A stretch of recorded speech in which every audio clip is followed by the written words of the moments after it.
राधे राधे गुरुजी। राधे राधे। मेरा ऐसा कोई प्रश्न नहीं है गुरुजी, बस मुझे ये पूछना है कि अगर गुरु के बारे में कोई कुछ बोले तो वो सुनना चाहिए या उसे जवाब देना चाहिए? क्रोध तो गुरुजी बहुत आता है। क्या बोले? जैसे कोई भी कुछ बोले कि ऐसे हैं, नाटक करते हैं, ढोंग करते हैं, तो उस चीज़ का क्या बोलना चाहिए, जवाब क्या होना चाहिए गुरुजी? गुरु की निंदा सुने जो काना, ताको निश्चय नरक निदाना। अपने मुख निंदा जो करही, शुक्र स्वान गर्भ में पढ़ी। गुरु की निंदा जो सुने और आप निंदा करे वो 84 लाख योनियों में जाता है। तो स्वयं तो निंदा करे वो तो है घोर पापी, और कोई कह रहा है उसको हम ना जुबान बंद कर सकते ना हम अपने कान बंद कर सकते। उसके लिए बताया है कि वो कह रहे हैं कि आपके गुरुजी ऐसे हैं, उस आश्रम में ऐसा करते हैं, वैसा गलत करते हैं। नमस्कार दोस्तों, स्वागत है आपका हमारे आज की फिर से एक नई महत्वपूर्ण वीडियो में। देश को आज की वीडियो छोड़कर बिल्कुल भी कहीं मत जाएगा, क्योंकि आज की वीडियो में दादाजी महाराज जी की परिश्रम उनके एक शिष्य ने बहुत ही महत्वपूर्ण सवाल किया है। उन्होंने यह सवाल किया है कि महाराज जी, अगर हमारे गुरु जी कोई निंदा करता है तो हमें उससे क्या कहना चाहिए? महाराज जी, गुस्सा तो बहुत आती है। अगर हमारे गुरु जी के बारे में कोई गलत बोले तो हमें उससे क्या कहना चाहिए? हमें उससे कुछ कहना चाहिए या नहीं कहना चाहिए, या सुनते रहना चाहिए? तो सच्चा गुरु कौन है और सच्चे गुरु की निंदा करने वाले को कितना पाप लगता है और उसको सुनने वाले को कितना पाप लगता है? 10 इस टॉपिक को लेकर हम दो संतों के विचार जानेंगे। पहले जानेंगे दादाजी महाराज जी के विचार, फिर जानेंगे संत रामपाल जी महाराज जी के विचार। 10 को वीडियो पूरी देखिएगा और चैनल को सब्सक्राइब कीजिएगा और कमेंट बॉक्स में अपनी राय बस दीजिएगा। 10 को पहले जानते हैं दादाजी महाराज जी के विचार। राधे राधे गुरुजी। राधे राधे। मेरा ऐसा कोई प्रश्न नहीं है गुरुजी, बस मुझे ये पूछना है कि अगर गुरु के बारे में कोई कुछ बोले तो वो सुनना चाहिए या उसे जवाब देना चाहिए? क्रोध तो गुरुजी बहुत आता है। क्या बोले? जैसे कोई भी कुछ बोले कि ऐसे हैं, नाटक करते हैं, ढोंग करते हैं, तो उस चीज़ का क्या बोलना चाहिए, जवाब क्या होना चाहिए गुरुजी? उनको बोलो ये कि चलो आप भी देख लो एक बार वृंदावन चल के, या जो भी आपके गुरुजी हैं उनसे मिलाओ, तो मिला दो, एक बार दिखा दो। बोले सत्संग सुनो, चल के देखो अपनी आँखों से। और देखो, लोगों का काम कहना है, लोग हमेशा कहने के लिए ही होते हैं, चाहे अच्छा कहेंगे चाहे बुरा कहेंगे। तो समाज में कुछ लोग अच्छा कहने वाले लोग भी हैं, बुरा कहने वाले। जैसे थोड़ी सी भक्ति भाव करो तो बोलेंगे तुम नाटक करती है, तू ढोंग करती है, मतलब तो बहुत सारी बातें होती है। तो आप लोग अपने में मस्त रहो ना, जमाने को ना दिखाने की, ना जमाने से पूछने की जरूरत नहीं है। हम में कितना प्रेम है, कितनी भक्ति है, हम दूसरों को क्या दिखाएं? दिखाने का काम नहीं है। अपना ये विषय अंदर भीतर भीतर का है, ये अंदर की बातें हैं। भगवत प्रेम अंदर का है, बाहर का सब्जेक्ट नहीं है। इसलिए लोग जो कहते हैं कहने दो, हाथी चला बाजार कुत्ते लगे हजार। हम तो अपना काम ईमानदारी से करें, बस हम इतना जानते हैं। लोग क्या कह रहे हैं, लोगों का काम, सीता मैया को कहा लोगों ने, तो हमें और आपको कह रहे हैं, इसमें कोई आश्चर्य नहीं है, क्योंकि लोगों का काम कहना है। बहुत बहुत धन्यवाद गुरुजी। खुश रहिए। राधे राधे गुरुजी। राधे राधे। 10 को अब जानते हैं संत रामपाल जी महाराज जी के विचार। गुरु की निंदा सुने जो काना, ताको निश्चय नरक निदाना। अपने मुख निंदा जो करही, शुक्र स्वान गर्भ में पढ़ी।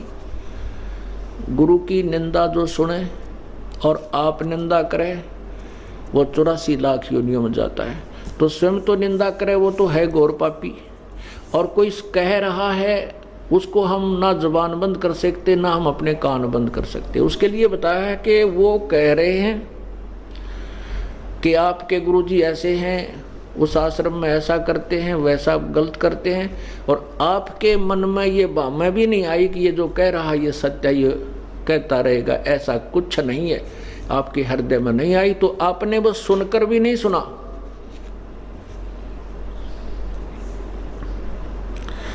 वो बोल रहे थे, आपका हृदय नहीं मान रहा था तो आपने सुना नहीं,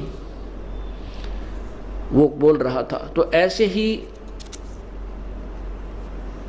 उसी का परिणाम है कि ये ज्यों के त्यों परमात्मा का बगीचा हरा भरा मिला, इसको कोई तोड़ नहीं सका, क्योंकि इसकी जड़ गहरी हो चुकी है। अब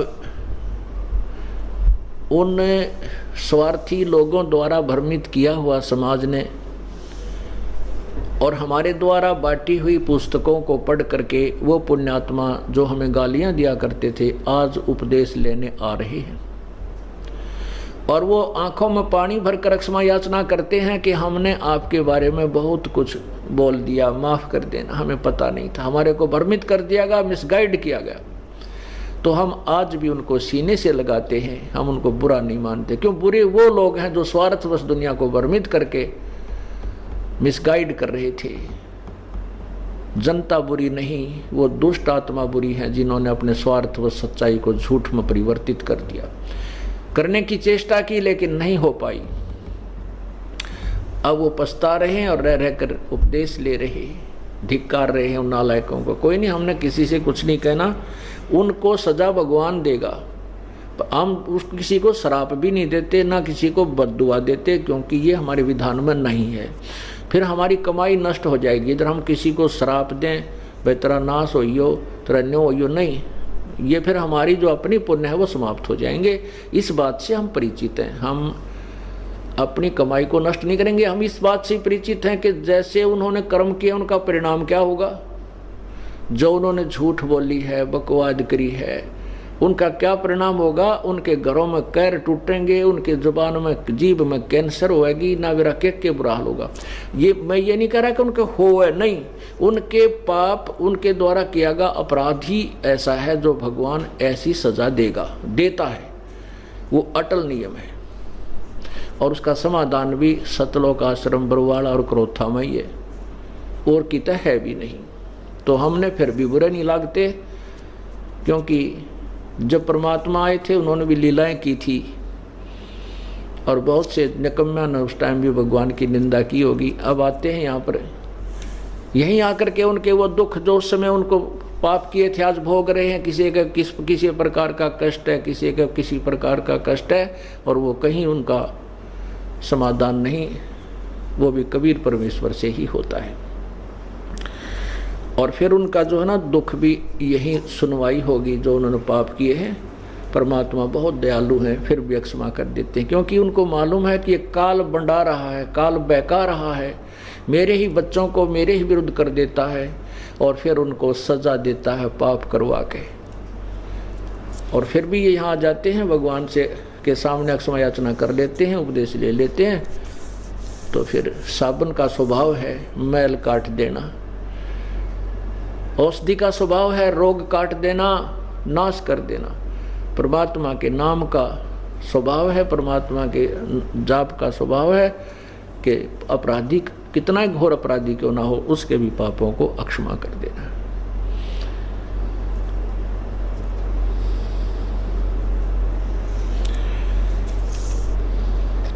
गुरु सेवा में फल सर्वस पावे, गुरु विमुख नर पार न पावे। गुरु से विमुख जो होगे वो कभी इस काल के घेरे तो नहीं निकल सकते, कभी भी नहीं निकल सकते। गुरु वचन निश्चय कर माने, पूरे गुरु की सेवा ठाने। गुरु वचन निश्चय पर कर माने और पूरे गुरु की पूजा करे, सेवा पूरे गुरु की सेवा ठाने। अधूरा से बात नहीं बनती है। गुरु वचन निश्चय कर माने, पूरे गुरु की सेवा ठाने। संत होगा, पूर्ण गुरु होगा तो क्या वचन देगा कि भाई बीड़ी शराब मांस तम्बाकू मत पियो बच्चों, चोरी ठगी जारी मत करना, शराब मांस तम्बाकू छूना नहीं। यदि आप ये भी वचन नहीं मानोगे तो फिर यहाँ क्यों डले डोनाते हो, फिर आने का फायदा क्या। और गुरुजी कोई ऐसे वचन नहीं देता जो आप पालन नहीं कर सकते। गुरु वचन देते हैं भाई सत्संग में अवश्य आया करो। हमने बहुत जन्म हो गए ये संसारिक धंधे करते करते, अब तक तो सेठ बने को नहीं। हम राजा भी रहे, कहते हैं रावण जैसे जिसकी लंका में हीरे मोती ऐसे क्या करते जैसे मंडियों में ज्वार बाजरे बिकते हैं, और वो भी निर्धन होकर गधा बना फिरे। अंत में कुछ नहीं रहता, अपनी पुण्य को कोई भी राजा बनकर कहीं देव बनकर समाप्त कर देते हैं, और पाप को नरक में और 84 लाख योनियों में हम यही भटकते रहते हैं। गुरु वचन निश्चय कर माने, पूरे गुरु की सेवा ठाने। भाई जो गुरु वचन पर डट गए कट गए फंद 84 के, भाई जो गुरु वचन पर डट गए कट गए फंद 84 के। वस्तु मिली ठोड़ की ठोड़, मिट गई मन पापी की दौड़, और ये भ्रम मिट गए मथुरा काशी के, भाई जो गुरु वचन पर डट गए कट गए फंद 84 के। गुरु की शरणा लीजय भाई, ताते जीव नरक नहीं जाई। अब वो भी गुरु जी थे, ऋषभदेव जी से उपदेश लेकर महावीर जैन जी के जीव ने कितने नरक भी गया, स्वर्ग भी गया, और कुत्ता भी बना, और गधा भी बना, और जो है ना बिल्ली घोड़े तक जीवन धारण करने पड़े। लेकिन सतगुरु कबीर परमेश्वर और उसके सच्चे संत के द्वारा उपदेश लेने के बाद ये सब बाईपास हो जाएंगे, उनमें नहीं जाना होगा।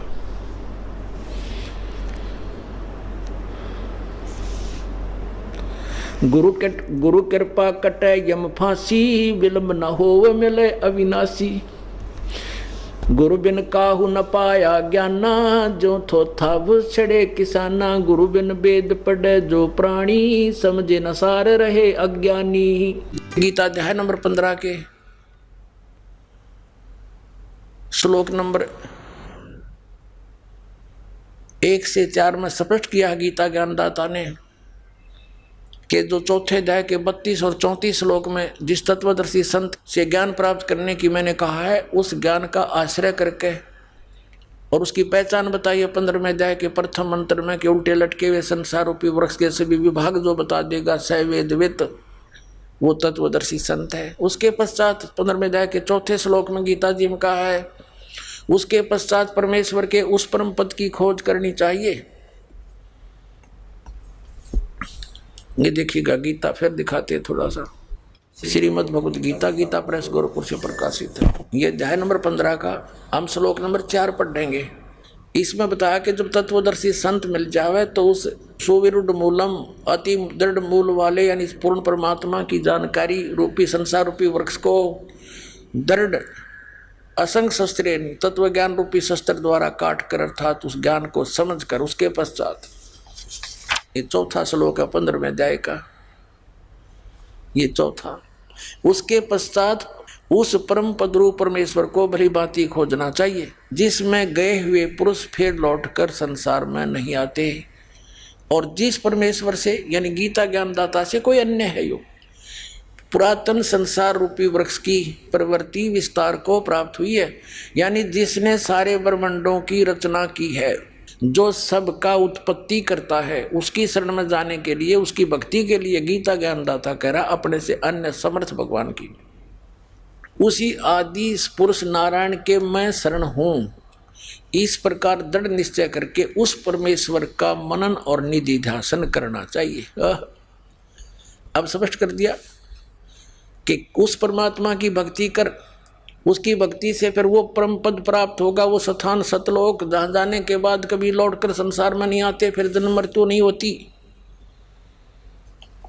18वें अध्याय के 62वें श्लोक में इस गीता ज्ञानदाता ने कहा कि अर्जुन तू सर्वभाव से, ये देखिएगा 18वें अध्याय का ये 46वां श्लोक है, इसमें ये भी स्पष्ट कर रखा है कि जिस परमेश्वर से संपूर्ण प्राणियों की उत्पत्ति हुई है। अब स्पष्ट हो गया कि परमात्मा ने सब जीवों की भी उत्पत्ति की है, और जिससे समस्त जगत व्याप्त है, उस परमेश्वर की अपनी स्वाभाविक कर्मों द्वारा, यानी जो जैसा कर्म करता उसको कर्म करते करते पूजा करके मनुष्य परम सिद्धि को प्राप्त हो जाता है। अब देखना, अब 62 में आ जाते हैं अध्याय नंबर 18 के, और श्लोक यहाँ पर लिखा है कि अर्जुन शरीर रूपी यंत्र में आरूढ़ हुए संपूर्ण प्राणियों को अंतर्यामी परमेश्वर अपनी माया से उनके कर्मानुसार भ्रमण कराता हुआ सब प्राणियों के हृदय में स्थित है, यानी गीता ज्ञानदाता से कोई अन्य है यो भगवान। फिर इसलिए कहा है 62 में कि हे भारत, सब प्रकार से उस परमेश्वर की शरण में जा, उस परमात्मा की कृपा से ही तो परम शांति को और सनातन परम धाम को प्राप्त होगा। अब इससे क्या सिद्ध हो गया कि गीता ज्ञानदाता कहता है उस परम अक्षर ब्रह्म की शरण में जाओ, जिसकी कृपा से तो परम शांति को और सनातन परम धाम को प्राप्त होगा। गीता अध्याय नंबर 8 के श्लोक नंबर 5 और 7 में गीता ज्ञानदाता कहता है, मेरी शरण में रहना है तो मेरा एक ओम अक्षर है, इसका जाप कर। पर युद्ध भी करना पड़ेगा, और जहाँ युद्ध वहाँ शांति नहीं। तो ये कह रहा है कि मेरे शरण में रहना, युद्ध तो करना पड़ेगा तेने। और तू कति संपूर्ण कंप्लीट पीस चाहता है तो उस परमेश्वर की शरण में जा, उसकी कृपा से तो परम शांति को और सनातन परम धाम को, जहाँ जाने के बाद फिर लौट कर कभी संसार में नहीं आते, उसको प्राप्त होगा। उसके लिए तत्वदर्शी संतों को खोज ले। ऑप्शन छोड़ दिया, मैं नहीं जानता उसके बारे में। 17वें अध्याय के 23वें श्लोक में गीता ज्ञानदाता कहता है, उस परमात्मा के पाने का 3 मंत्र का संकेत है, निर्देश है। ओम तत्सत, ओम सरपुरुष ब्रह्म का, और तत् मंत्र ये गुप्त है, ये अक्षर पुरुष का। गीता अध्याय नंबर 15 के श्लोक नंबर 16 और 17 में 3 पुरुष स्पष्ट है। उन तीनों के ये मंत्र हैं, ये साधना है, ये पूजा नहीं है इनकी। जैसे हमने जल प्राप्त करना है जमीन से, तो हम हैंडपंप लगाने के लिए बोकी मारे, हम वो पूजा नहीं कर रहे, वो प्रोसेस है, उसके पाने की साधना है। तो ये साधना है तीनों मंत्रों की। और फिर ऊपर हैंडपंप लगेगा, वो मशीन, वो सार नाम है। सतनाम का 2 मंत्र का अक्षर है, ओम और तत्, ये सांकेतिक। तो इससे तो श्वास, वो श्वास की बोकी लगेंगी, और तीसरा सार नाम, फिर हैंडपंप लगाया जाएगा, उससे वो जल यानी परमात्मा प्राप्त होगा। तो ये बताया है कि 17वें अध्याय के 23वें श्लोक में कहा कि ओम तत्सत इति निर्देश ब्रह्मण त्रिविध समर्थ है। उस सच्चिदानंद घन ब्रह्म यानी परम अक्षर ब्रह्म की साधना का, उसकी प्राप्ति का 3 मंत्र का जाप है। 8वें अध्याय के 5 और 7 में तो अपने विषय में कहता है, मेरी साधना करेगा तो मुझे प्राप्त होगा, युद्ध करना पड़ेगा। उस परम अक्षर ब्रह्म की साधना करनी है तो उसके लिए वो तत्वदर्शी संत बताओगा, उसका मंत्र बता दिया, उससे कर, उसकी भक्ति करेगा। 8वें अध्याय के 8, 9, 10 में उसकी साधना करने वाला उसी को प्राप्त होगा। कति सिंपल, कति स्पष्ट क्लियर कर रखा। तो कहने का तात्पर्य ये है, जैसे परमात्मा का एक शब्द आपने सुना कि सच्चा सतगुरु कोई ना पूजे, इन झूठों जगपतियासी, अंधे की बाँ पकड़ी अंधे ने बता मार्ग कौन बतासी। Writer of the Veda and Purana Vyas ji Narad ji से पूछ रहे हैं। नारद जी बता रहा है कि मेरे पिताजी का एक बार विष्णु जी का संवाद हुआ। ब्रह्मा जी विष्णु जी को सर्वेश्वर महेश्वर बता रहे हैं, और विष्णु जी कह रहे हैं मैं दुर्गा से ऊपर कोई भगवान ना जानता अपने नॉलेज में, मैं तो उसी की ध्यान पूजा करता हूँ। दुर्गा कह रही है हिमालय राजा को कि तू केवल वो ब्रह्म की पूजा कर, सब बातें छोड़ दे, उसका एक ओम मंत्र है। और ब्रह्म कह रहा है उस परम अक्षर ब्रह्म की साधना कर, उसके लिए तत्वदर्शी संत की खोज कर, तब तेरा पूर्ण मोक्ष होगा, नहीं तो तेरी भी जन्म मृत्यु मेरी भी जन्म मृत्यु। जग सारा रो गया रे, जिन सतगुरु वेद न जाण्या, जग सारा रो गया रे।